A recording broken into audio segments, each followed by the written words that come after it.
Fabienne Grébert, vous êtes représentante des écolos, mais aussi globalement de la gauche à la région. Vous portez un petit peu le projet de la gauche écologiste, socialiste, insoumise sur les questions du train. Aujourd'hui, on peut dire que c'est un dossier qui va aller dans le mur ou pas?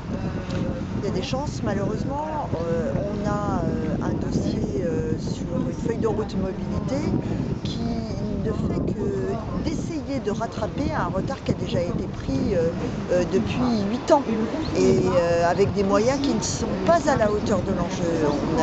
On va proposer un certain nombre d'amendements, mais il faudrait mettre 1 milliard de plus minimum sur ce dossier-là et surtout accepter la main tendue par notamment la métropole de Lyon pour un RER métropolitain. Nous avons un dossier sur le CPER mobilité qui permettrait d'avoir des moyens de l'État qui n'est pas signé aujourd'hui, et on se retrouve sur un recul du ferroviaire au profit des autocars, au profit des routes, avec une politique mobilité qui fait du ferroviaire un élément comme les autres, mais on est loin de la nécessité de décarboner les transports, on est loin de la massification des transports en commun sur ce territoire, et puis surtout, on a quand même un certain nombre d'inquiétudes sur les territoires ruraux, sur la desserte des vallées alpines, notamment en perspective des Jeux Olympiques d'hiver 2030, s'ils doivent avoir lieu. Concrètement, si les amendements que vous présentez ne passent pas, qu'est-ce que vous dites aux usagers, qu'est-ce que vous dites aux syndicats de cheminots?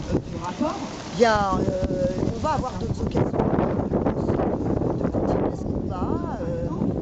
La Cour des comptes se penche sur la politique mobilité aujourd'hui.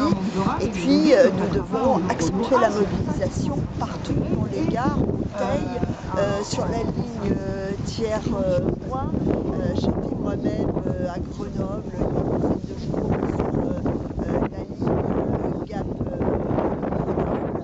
Et tous ces combats, toutes ces mises en avant de la lutte syndicale, de la lutte des usagers est fondamentale pour faire plier la région et mettre les moyens nécessaires qu'il faut sur le transport ferroviaire. Et puis bien évidemment, il faut travailler en collaboration avec SNCF, avec SNCF TER, avec SNCF Réseau pour mettre les moyens nécessaires sur les infrastructures ferroviaires et ne pas laisser Laurent Wauquiez acter de la fin du transport ferroviaire dans cette région. Ultime question, vous êtes d'Annecy bien sûr, donc vous parlez des vallées alpines, mais est-ce que le sillon rhodanien n'est pas important? Est-ce qu'il ne faudrait pas aussi que l'État mette des moyens? Bien évidemment, nous avons besoin effectivement que l'État mette les moyens nécessaires, ça c'est bien évident. Il faut bien reconnaître à Laurent Wauquiez qu'il a aussi raison.